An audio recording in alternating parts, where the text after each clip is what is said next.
जय श्री ओम नमः सिद्धेभ्य नमो अरिहंताणं नमो सिद्धाणं नमो आयर्याणं नमो वज्रायाणं नमो लोये सव्वसाहुणं मंगलं भगवान् वीरो मंगलं गौतमो गणी मंगलं कुंदकुंदार्यो जैनधर्मोऽस्तु मंगलं सर्वमंगलमांगल्यं सर्वकल्याणकारकं प्रधानं सर्वधर्माणां जैनं जयति शासनं जैनं जयति शासनं जैनं जयति शासनम।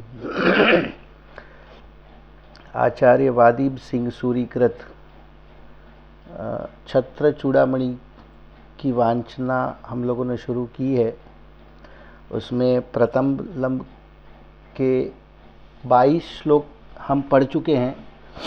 संक्षिप्त में बताया जाए तो ये जीवनधर कुमार के पिता सत्येंद्र कुमार और माता रानी विजया की इंट्रोडक्शन की गाथाएं अब तक गई। उसमें सत्येंद्र राजा का कैसा व्यवहार था, विषयासक्त थे रानी विजया के साथ, इस वजह से उन्होंने अपना सारा राज्यभार भी काष्टांगार को सौंप दिया था, उनके सेनापति को। फिर उनके मंत्रियों ने उनको समझाया कि ऐसा करना उचित नहीं है। नीति के श्लोक्स बताए गए इसमें, कैसी नीति होनी चाहिए, राजनीति का कैसा स्वरूप है, ये सब बताया। फिर भी राजा सत्येंद्र नहीं माने और उन्होंने आखिरकार अपना सारा राज्य का कार्यभार यानी पावर ऑफ अटॉर्नी अपने सेनापति काष्टांगार को दे दी थी। फिर अपने अंत के 2 श्लोक में देखा कि रानी विजया को कुछ स्वप्न आए, वो उन्हीं स्वप्नों का फल पूछने वो राजा सत्येंद्र के पास पहुंची। तो अब पेज नंबर 53 पर हम लोग स्वप्नों के फल 23वां श्लोक है, यहाँ से शुरुआत करेंगे। श्रुत्वा स्वप्नत्रयं राजा ज्ञात्वा च फलमक्रमात् प्रतिवक्तुमुपादत्त किंचनन्यञ्च मनाभवन्। राजा सत्येंद्र तीनों स्वप्नों को सुनकर और फल को जानकर क्रम भंग करके दुखित मन से उत्तर देते हैं। देखिए क्या हुआ, उन्होंने रानी विजया ने 3 स्वप्न देखे थे। तो तीनों स्वप्नों का विवरण रानी विजया ने सत्येंद्र राजा को सुना दिया और उनका फल के बारे में पूछा। तो राजा सत्येंद्र ने उस फर्स्ट सेकंड थर्ड ऐसे क्रम में ना लेके क्रम भंग करके स्वप्नों के फल को बताया और बड़े दुखी मन से बताया, उत्तर दिया उनको। राजा रानी के तीनों स्वप्नों को सुनकर और उनके फल को जानकर दुखित मन से स्वप्नों का क्रम भंग करके कहने लगे, अज्ञानी को अनिष्ट की आकुलता निरंतर, पुत्र मित्र कलत्रादो सत्यामपि च संपदि, आत्मीयापाय शंका ही शंक प्राण भृतारदी। 24वां श्लोक था ये, इसका अन्वयार्थ देखते हैं हम। निश्चय से पुत्र मित्र स्त्री आदि और धनादिक संपत्ति के रहने पर भी अपने विनाश की शंका प्राणधारियों के हृदय में कील की तरह सदा दुख देती है। मतलब स्वप्न में ऐसा कुछ आया जिसके वजह से राजा सत्येंद्र को कुछ अपने जीवन के बारे में शंका हुई कि ये स्वप्न शुभ संकेत नहीं दे रहे हैं। ये अपन आगे बढ़ेंगे। सरलार्थ, मनुष्य को पुत्र मित्र स्त्री आदि सचेतन इष्ट जनों का संयोग और धन संपत्ति हवा पानी आरोग्य इत्यादि बाह्य अचेतन सुख निमित्तक पदार्थों का संयोग उपलब्ध होने पर भी अपने अनिष्ट का भय सदा लगा ही रहता है, जो मनुष्य के हृदय में नुकीले कांटे के सदृश निरंतर सालता या चुभता ही रहता है। देखिए 7 भयों की चर्चा आती है जिनागम में, मरण भय, इहलोक भय, परलोक भय, इस तरह से अलग 7 प्रकार के भयों की चर्चा आती है। उनमें एक भय है इष्ट वियोग अनिष्ट संयोग। अपने को जो इष्ट लगता है, मरण से क्या होता है, मरण होने पर अपनी जितनी इष्ट सामग्रियां हैं वो अपने से दूर हो जाती हैं।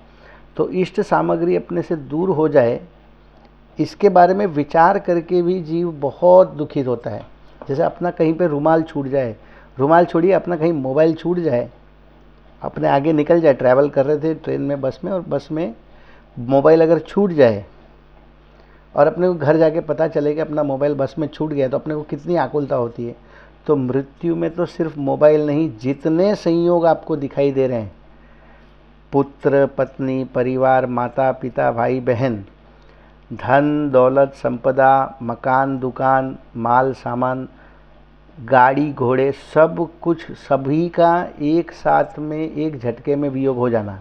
इसीलिए लोगों को मरण भय सबसे ज़्यादा होता है।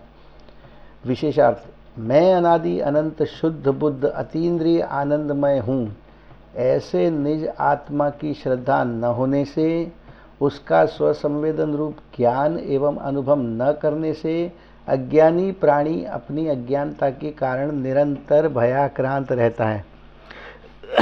देखिए, जितने संयोग अपने को मिले हैं उनका एक गारंटीड नियम है कि वो उनका वियोग होगा ही होगा, भले किसी का पहले होगा किसी का बाद में होगा, लेकिन जिसका संयोग हुआ है उसका वियोग नियम से होगा।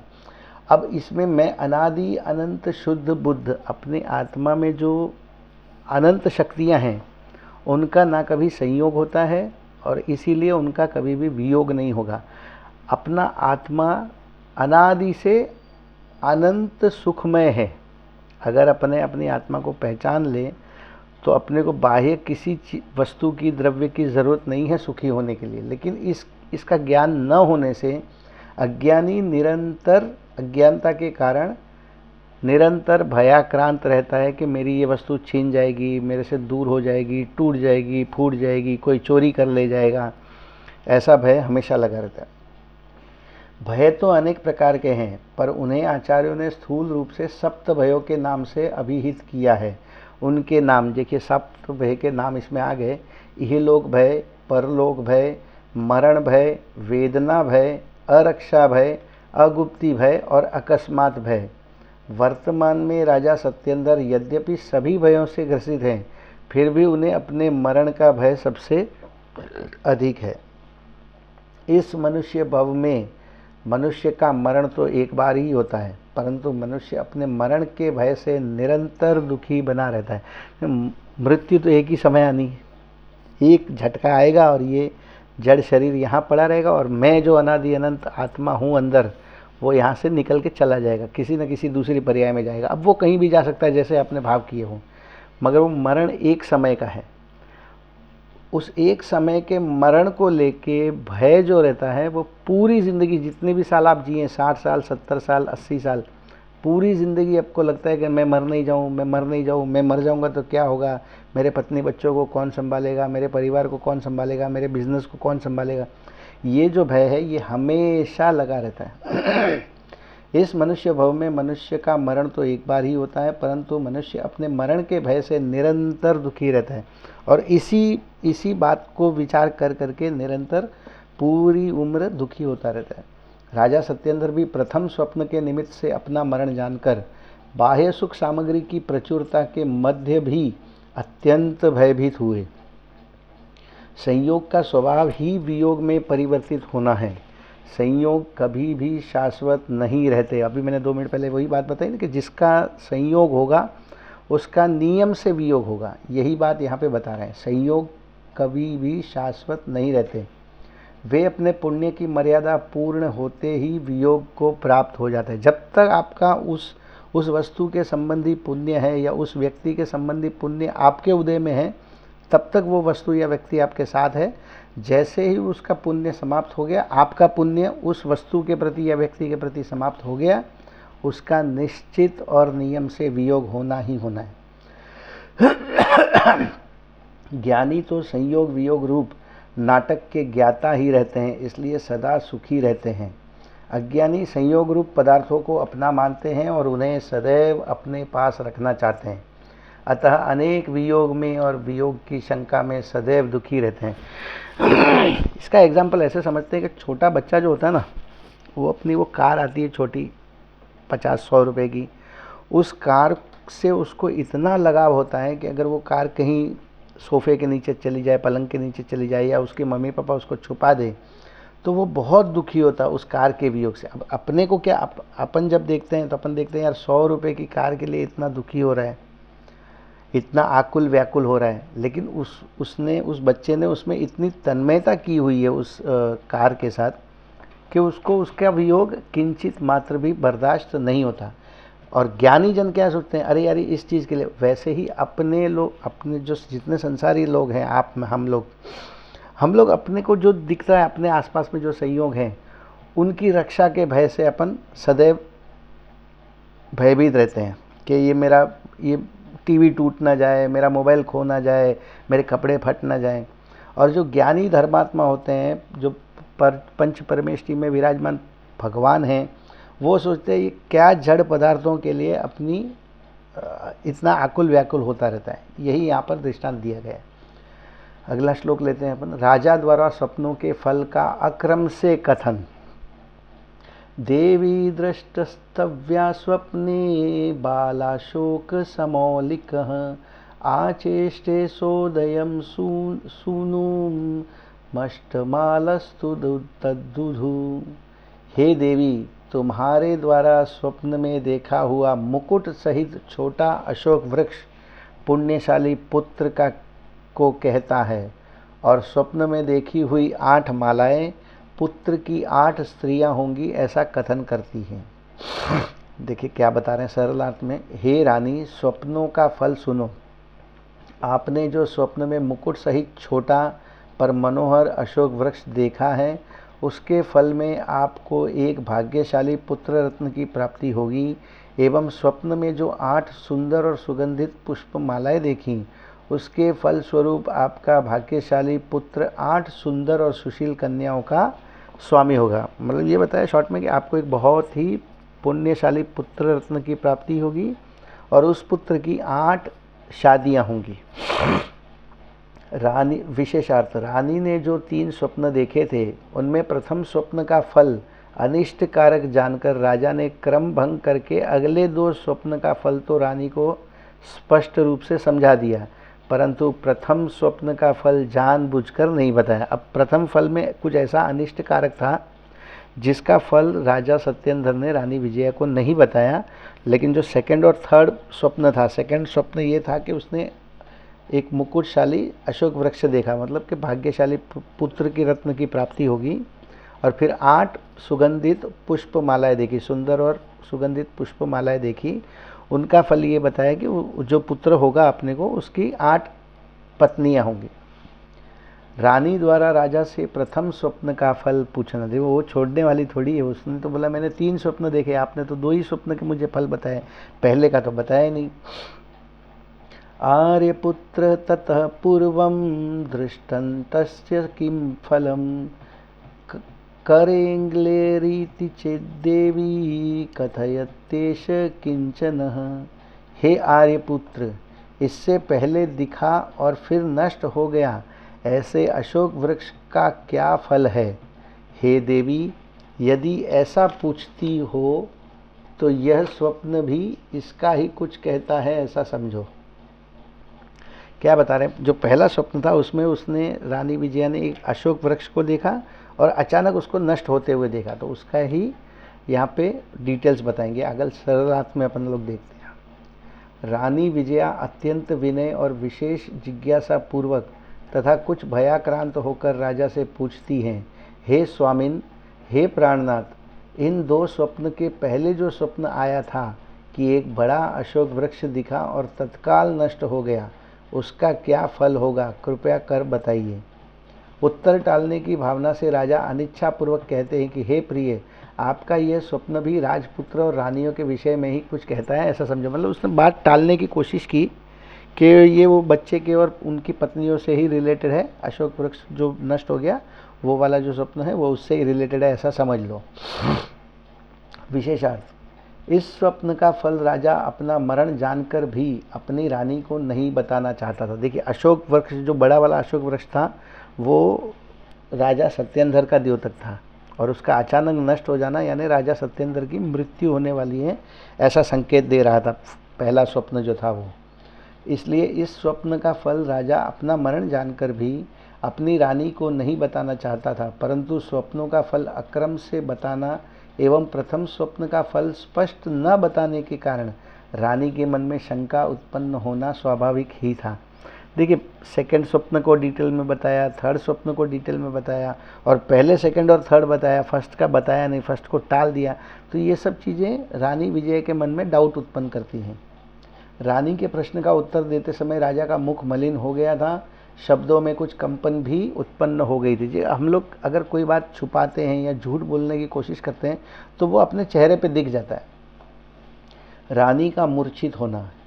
इति शवाक्यम शुश्रीषी महिषी भुवि पेतुषी मूर्छिता तन्मुखग्लानेर्वक्त्रम वक्ति ही मानसम। अन्वयार्थ। इस प्रकार स्वामी का वाक्य सुनकर पटरानी उनके मुख की मलिनता देखने से पृथ्वी पर गिरकर मूर्छित हो गई। नीति। निश्चय से मुख मन से भावों को कह देता है, मतलब जो अपने चेहरे के हाव भाव है वो मन के भावों को बता देता है। सरलार्थ। इस प्रकार राजा के वचन सुनकर रानी विजया राजा के मुख की मलिनता देखकर भयाक्रांत हो मूर्छित होती हुई पृथ्वी पर गिर पड़ी। यह सच है कि मुख की आकृति मन के भावों को प्रकट कर ही देती है। संकट काल में महापुरुषों की मनस्थिति। तन्मोहान मोहितो राजा तामेवायमबुबुधत् सत्यामप्यशप्यभिषाडोत्तोर्जागतेव हि पौरुषम। रानी के मोह से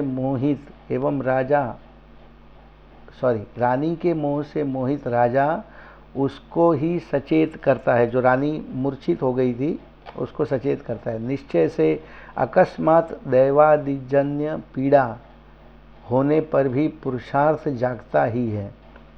सरलार्थ देखते हैं, अपने को विशेष जानकारी मिलेगी। विजया रानी के मोह से मोहित होने पर भी राजा सत्येंद्र अपनी रानी को शांतिपूर्वक समझाते हैं, धैर्य नहीं छोड़ते, क्योंकि अकस्मात अनिष्ट संयोगजन्य पीड़ा एवं दैवी संकट आने पर भी महापुरुषों का पुरुषार्थ जागृत ही रहता है। मतलब वो विचलित नहीं हुए, स्वयं जो सत्येंद्र राजा थे वो विचलित नहीं हुए। रानी बेहोश हो गई थी, मूर्छित हो गई थी, तो उनको होश में लाया और उनको शांतिपूर्वक समझाया। विशेषार्थ। अनेक संकटों के साम्राज्य को ही संसार कहते हैं। विपत्ति के काल में भी सहज और शांत रहना ही महापुरुषों का लक्षण है। राजा सत्येंद्र ने भी इस समय धैर्य का ही परिचय दिया तथा रानी को समझाने का प्रयास किया। अगला श्लोक है राजा का रानी को संबोधन। स्वप्न दृष्ट कृते सद्यो नष्टासुम किम तनोषि माम न हि रक्षितुमिच्छन्तो निर्दहन्ति फलद्रुमम। हे देवी, स्वप्न देखने से क्यों मुझको तत्काल मरा हुआ समझती हो। मतलब उसको थोड़ा सा डाउट आया कि कुछ न कुछ अनिष्ट बात है, तो वो मूर्छित हो गई थी। तो राजा समझा रहे हैं कि स्वप्न देखने से ही मुझे मरा हुआ क्यों समझ रही हो, अभी तक तो मैं जिंदा हूँ ना। निश्चय से फल वाले वृक्ष को रक्षा करने की इच्छा वाले पुरुष उसको नहीं जलाते हैं। सरलार्थ। हे रानी, स्वप्न देखने मात्र से तुम मुझे तत्काल मरा हुआ क्यों समझती हो। फल सहित वृक्ष की रक्षा करने की भावना रखने वाले लोग उस वृक्ष को जलाते नहीं हैं। मतलब अरे मैं मरण तो मेरा कभी ना कभी होना है। अभी आपने स्वप्न देखा है, उससे मेरे मरण के संकेत मिलते हैं, लेकिन फिलहाल तो मैं जिंदा हूँ, अभी मुझे क्यों मरा हुआ समझ रहे हो। ऐसा राजा सत्येंद्र रानी विजय को समझाते हैं। विशेषार्थ। रानी कुछ बोली नहीं, तब भी राजा ने रानी के मूर्छित होने का कारण तथा उसकी मनोदशा को जान लिया कि वो कैसे क्यों मूर्छित हो गई, कि उसको भी अंदाज़ा आ गया कि स्वप्न में कुछ न कुछ अनिष्ट होने वाला है। अतः वे रानी को समझाते हैं कि हे देवी, मात्र स्वप्न से ही मुझे मरा हुआ मत मानो। फल सहित वृक्ष दीर्घ काल तक बना रहे, चतुर लोग ऐसा ही प्रयास करते हैं। वैसे भी तुम रानी हो, मेरा जीवन दीर्घ काल तक बना रहे, ऐसा प्रयास करना ही तुम्हारा कर्तव्य है। बुद्धिमान लोग वर्तमान काल को सुखमय बनाने का प्रयत्न करते हैं। भविष्य की चिंता से वर्तमान को बिगाड़ना मूर्खता ही है। उठो, सावधान हो जाओ। भविष्य में क्या होगा, किसका वियोग हो जाएगा, किस चीज़ का संयोग हो जाएगा, इसकी चिंता करके आपको अपना वर्तमान नहीं बिगाड़ना चाहिए। ऐसी नीति यहाँ पर समझा रहे हैं। संकट परिहार के लिए शोक असमर्थ। विपदः परिहाराय शोक किं कल्पते नृणाम पावकेन हि पातः स्यादात पलक शासन्त्यते। अन्वयार्थ, विपत्ति को दूर करने के लिए मनुष्यों को का शोक क्या उचित है? विपत्ति आ गई तो उसमें शोक करने से क्या फायदा होने वाला है? निश्चय से गर्मी के क्लेश की शांति के लिए क्या अग्नि में गिरा जाता है? नहीं, ऐसा नहीं किया जाता। देखिए क्या एग्जाम्पल दिया, बहुत सुंदर। सरलार्थ, विपदाओं को दूर करने के लिए क्या मनुष्य का शोक समर्थ है? अपने में कोई विपदा आ गई, अपने घर में किसी की मृत्यु हो गई, या अपनी कोई बहुत प्रिय वस्तु टूट गई या खो गई, तो उसमें शोक करने से क्या फ़ायदा होने वाला? बिल्कुल भी नहीं। शोक करने से संकट का परिहार नहीं होता। गर्मी से होने वाले दुख को दूर करने के लिए अग्नि में कूदना, प्रवेश करना उचित उपाय नहीं है। विशेषार्थ, संकट के समय प्राय अज्ञानी मनुष्य शोक करने लगते हैं, जो व्यर्थ है, क्योंकि शोक करना संकट से मुक्ति का उपाय नहीं है। शोक तो स्वयं दुख रूप है। शोक धैर्य प्रदान नहीं करता, अपितु मनोबल को गिराता है। शोक तो वर्तमान में दुखदाता है ही, और भविष्य में भी असाता रूप कर्म बंध के फलस्वरूप दुख ही देता है। वास्तव में देखा जाए तो अपने आत्मस्वरूप का विस्मरण ही संकट एवं विपत्तियों का मूल कारण है। देखिए बहुत गजब की नीति बता दी है। सबसे पहले तो ये समझाया कि जब कोई ऐसी परिस्थिति बन जाए कि आप शोकमग्न हो जाएं, तो उस टाइम में आपको मनोबल और धैर्य रखना है। अगर आप नहीं रखेंगे तो उस समय तो दुखी होंगे ही शोक के कारण, लेकिन उससे भविष्य के लिए भी आप असाता रूप कर्म बंधन कर रहे हैं, और उसका फलस्वरूप भविष्य में भी उसके वजह से दुख होगा। और वास्तव में देखा जाए, हकीकत में अगर देखा जाए, तो अपने आत्म स्वरूप का विस्मरण, अपनी आत्मा के स्वरूप को भूल जाना ही संकट एवं विपत्तियों का मूल कारण है। अपने को किसी वस्तु का संयोग वियोग दुख का कारण नहीं है। अपने अपना आत्मस्वरूप नहीं पहचाना, यही अपने सभी दुखों का और सभी विपत्तियों का मूल कारण है। 31वां श्लोक देखते हैं हम लोग। संकट परिहार का सही उपाय। अब यहाँ तक तो बताया कि कैसे कैसे अपने को दुख हो रहा है, संकट की परिस्थिति में क्या हाल हो रहे हैं वो बताया। अब बताएंगे कि संकट के परिहार का सही उपाय क्या है। ततो व्यापत प्रतीकारं धर्ममेव विनश्चिनु प्रदीपैर्दीपते देशे न हास्ति तमसो गति। क्या इसलिए निश्चय से आपत्ति के नाश का उपाय धर्म ही है? तू ऐसा निश्चय कर, क्योंकि दीपकों से प्रकाशित देश में अंधकार का गमन नहीं होता। सरलार्थ, वास्तव में समस्त आपत्तियों का नाशक एकमात्र धर्म ही है, अर्थात वस्तु स्वरूप का यथार्थ ज्ञान ही समस्त आपत्तियों का विनाशक है। वस्तु सहाव धम्मो, वस्तु के स्वभाव को धर्म कहते हैं, और दर्शन मूलो धम्मो, मतलब धर्म का मूल जो है वो दर्शन है, सम्यक दर्शन है।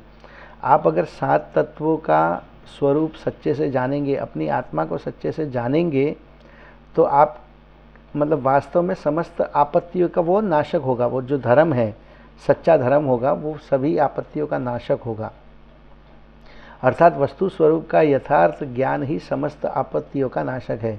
जिस तरह दीपकों से प्रकाशित स्थान पर अंधकार का प्रवेश नहीं होता, उसी तरह धर्म रूपी दीपक के रहते हुए विपत्ति रूप अंधकार नहीं होता। जहाँ पे दीपकों की रोशनी होगी वहाँ पे अंधकार हो ही नहीं सकता, ये बता रहे हैं। तो उसी तरह जहाँ पे धर्म होगा, धर्म रूपी दीपक होगा, वहाँ पे विपत्ति रूपी अंधकार कभी नहीं रह सकता। विशेषार्थ, ज्ञाता ज्ञेय के परिप्रेक्ष्य में सोचा जाए तो सर्वद्रव्य मात्र ज्ञेय हैं। जैसे मुनिराज को उपसर्ग आदि ज्ञेय ही होते हैं, अथवा जिस प्रकार सुदर्शन सेठ श्रावक को भी कामासक्त रानी मात्र गेय ही थी, उसी प्रकार ज्ञानी आपत्तियों को गेय की कोटि में डाल देता है, उनसे प्रभावित नहीं होता। यहाँ पे मूल बात ये बताई जा रही है कि ज्ञाता गेय की परिप्रेक्ष्य में सोचा जाए। हम ज्ञाता हैं और विश्व की जितनी वस्तुएं हैं वो सभी हमारे ज्ञान के गेय हैं। तो अगर अब जैसे मुनिराज उपसर्ग आदि के काल में उस उपसर्ग को दूर करने का विचार नहीं करते, वो सिर्फ उसके ज्ञाता रहते हैं, अपनी आत्मा के चिंतन में जाते हैं और जो अपने साथ उपसर्ग हो रहा है उसके ज्ञाता होते हैं, उसमें कुछ भी करने का उनको ज़रा सा भी विकल्प नहीं होता। दूसरा एग्जाम्पल सेठ सुदर्शन का दिया, जो कामासक्त रानी ने उनके ऊपर इल्ज़ाम लगा दिया था और उनको कमरे में बुला लिया था, ऐसी परिस्थिति बनी थी। उस समय उनको राजा ने सेठ सुदर्शन को सूली पर चढ़ाने का मतलब सजाए मौत का सज़ा सुनाई थी, फांसी देने की सज़ा सुनाई थी। उस समय भी सेठ सुदर्शन उस कामासक्त रानी को मात्र गेय जानते थे, उससे ना तो उन्होंने कुछ घृणा की, ना उनसे कोई भी लाग लपेट किया। उसी प्रकार ज्ञानी आपत्तियों को गेय की कोटि में डाल देते, मतलब गेय की श्रेणी में डाल देते हैं। ये सब मेरे जानने में आ रहे हैं, उनसे प्रभावित नहीं होते। वो द्रव्य गुण पर्याय रूप वस्तु का यथार्थ चिंतन ही दुखों को दूर करने का सही उपाय है। देखिए, मैं एक जीव द्रव्य हूँ, मेरे में अनंत अनंत गुण हैं और ये जो मनुष्य है ये पर्याय है, मनुष्यपना जो है ये मेरी पर्याय है। इन जितने भी द्रव्य हैं उनका सही वस्तु का यथार्थ चिंतन ही दुखों को दूर करने का सही उपाय है। अगर हम ये जान ले कि हम सिर्फ ये पर्याय मात्र नहीं है, आज जो मेरे साथ जो भी घटित हुआ है या होने वाला है, इष्ट अनिष्ट, मैं केवल उतने रूप नहीं हूँ, मैं तो अनादि अनंत शुद्ध चैतन्य घन एक आत्मा हूँ। अगर इस वस्तु स्वरूप का यथार्थ चिंतन करें तो दुखों का दूर होना एकदम निश्चित है और वही उसका सच्चा उपाय है। मोहवशात जब कोई अवस्था इष्टानिष्ट प्रतिभासित हो तो विचार करो कि यह अवस्था तो नित्य रहने वाली नहीं है। ऐसा चिंतन ही जीवों के दुख को दूर कर देता है। मतलब वो बताया ना कि ये अवस्था भी सदा नहीं रहेगी। एक राजा ने अपने मंत्री को पूछा कि कोई ऐसा वाक्य बताओ जिससे मैं शोक के समय में मुझे खुशी हो जाए और बहुत जब खुश हूँ तब मैं थोड़ा सा शोक मग्न हो जाऊँ, ऐसा एक वाक्य में बताओ। तो उसने बोला ये परिस्थिति सदा नहीं रहेगी। ये अगर आप विचार करो, अगर अभी सुख की परिस्थिति है तो वो भी सदा नहीं रहेगी, सुख बदल के दुख में परिवर्तित हो जाएगा। और अगर कोई दुख है तो वो दुख भी सदा नहीं रहेगा, वो भी परिवर्तित होगा और सुख में परिवर्तन हो जाएगा उसका। अनिष्ट प्रतिभासित होने वाली अवस्था को इष्ट रूप में परिवर्तित करने का विचार आपत्ति का सही प्रतिकार नहीं है, अपितु अपना दृष्टिकोण बदलना ही सच्चा उपाय है। क्या बोला कि अपने को कोई वस्तु अनिष्ट लग रही है, प्रतिभासित हो रही है अनिष्ट, तो अपनी सबसे पहला जो स्वाभाविक नेचर होता है मनुष्य का, वो उसको बदलना चाहता है कि मैं इसको बदल दूं। लेकिन वो बदलने का विचार उस आपत्ति का सही प्रतिकार नहीं है, उसका सही रास्ता नहीं है, अपितु अपना दृष्टिकोण बदलना है कि जो हो रहा है, जैसा हो रहा है वैसा होने दो, सहज होने दो। ये अवस्था नित्य नहीं है, ये हमेशा बदलने ही वाली है। भले थोड़ा समय लगेगा, कोई वस्तु जल्दी बदलेगी, कोई वस्तु देर से बदलेगी। धर्म का अर्थ वीतरागता, शुद्धि, रत्नत्रय, समता भाव आदि करना उचित है। प्रशस्त राग भाव भी धर्म नहीं है, वह बंध का ही कारण है। देखिए, धर्म का अर्थात है वीतरागता, शुद्धि, रत्नत्रय, समता भाव, इन सब का विचार करना। प्रशस्त राग भाव भी धर्म नहीं है। प्रशस्त राग भाव यानी जो दया दान भक्ति का जो राग भाव है अपने को, वो भी धर्म नहीं है, वो बंध का कारण, वो पुण्य बंध का कारण है।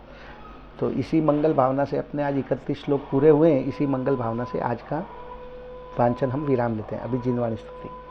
हे जिनवाणी भारती तो हे जपू दिन रैन, जो तेरी शरणाग्रहे सो पावे सुख चैन। जा वाणी के ज्ञान ते सूझे लोकालोक, सो वाणी मस्तक नमो सदा देत हूँ ढोक, सदा देत हूँ ढोक।